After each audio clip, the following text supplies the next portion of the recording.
नमस्कार, मी आर्या अभ्यंकर. टाइम्स डिजिटलमध्ये आपले स्वागत आहे. सध्या कोकणात भात लावणी हंगाम सुरू आहे. तर या हंगामात आपल्या जिल्ह्यातील आमदार भास्करराव जाधव भात लावणीचा आनंद घेत आहेत.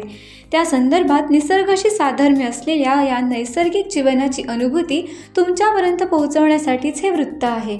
कोकणातील भात शेती लावणी म्हणजे एक उत्सव असतो. पावसात भिजत चिखलातून चालण्याचा आनंद आगळा वेगळाच असतो. उद्धव बाळासाहेब ठाकरे शिवसेनेचे नेते आणि गुहागरचे आमदार भास्करराव जाधव पावसाळी हंगामात हमखास शेतलावणीच्या कामात उतरतात आणि संपूर्ण जिल्ह्यातच या चैतन्यमय वातावरणाचा अनुभव करून देतात. शेतीशी असलेली त्यांची घट्ट नाळ यातून अधोरेखित होते. ते सांगतात, रेशनिंगचा तांदूळ खाण्यापेक्षा स्वतः कष्टाने पिकवलेला तांदूळ खाणे केव्हाही चांगले. पाहूया त्यांच्या शेतातील या भात लावणी आनंदोत्सवाची झलक.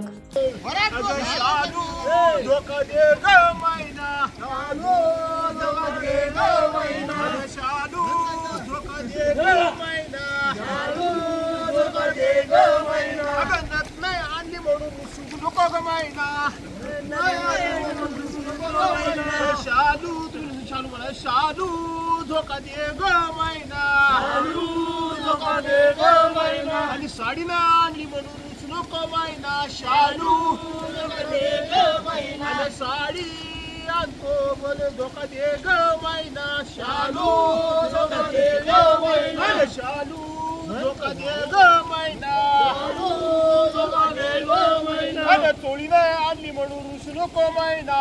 शालू धोका दे ग मैना, आणि पाऊस रे बाबा, पाऊस रे बाबा, मला पातळी सगळं काय उभं केलेलं आहे. ते आम्ही सगळे भाऊ आम्ही काय केलं असं म्हणत नाही, आमच्या वडिलांनी सगळं उभं केलेलं आहे. आता माझे वडील 2022 साली गेले, पण क्षणाक्षणाला त्यांची आठवण येत नाही असा एक दिवस किंवा एक क्षण नाही. तर शेत त्यांचं शेत आहे. त्या शेतामध्ये आम्ही काम करतो, त्यामुळे त्यांच्या आठवणी काढणं, आईची आठवण काढणं हे क्रमप्राप्त आहे. पहिली गोष्ट, सर्वांनी शेती केली पाहिजे, शेती सोडू नये. दुसरी गोष्ट, आमच्या वडिलांपासून काकांपासून सर्वांनी आम्हाला एक धडा घालून दिलेला आहे की हे रेशनिंगचं धान्य तुम्ही खाण्यापेक्षा तुम्ही स्वतः कष्ट करा, स्वतः शेतामध्ये राहा आणि स्वतःच्या शेतातलं स्वतःच्या हाताने पिकवलेलं धान्य खा. तर माझा भाऊ तिथे बसला, तो कोपऱ्यावर आहे, तो लास्ट नंबर, तो सगळं गावचं बघतो. पण आम्हाला लागणारं धान्य हे सगळं तो आम्हाला चुकूनला पुरवतो.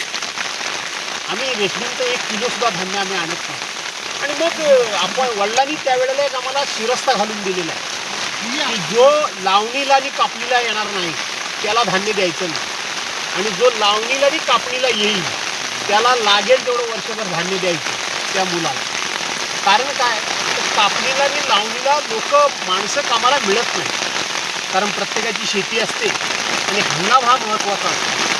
आता सुद्धा आमच्या मुली, सुना, मुलं, नातेवाईक आता सगळे येतीलच दुपारनंतर, सगळे झाडून येतील. यंदा काय झालं, यंदा पावसाचं थोडंसं वरखाली पडताना झाल्यामुळे मुलांच्या शिक्षणाचं वगैरे टायमिंग जमलं नाही. त्यापेक्षा या दिवसात आमची मुलं शाळेत वगैरे जाणार नाही, मुलं सगळी शेतामध्ये, सगळे. टाइम्स डिजिटलला लाईक करा, शेअर करा, सबस्क्राईब करा आणि बेल आयकॉन दाबायला विसरू नका. Times digital.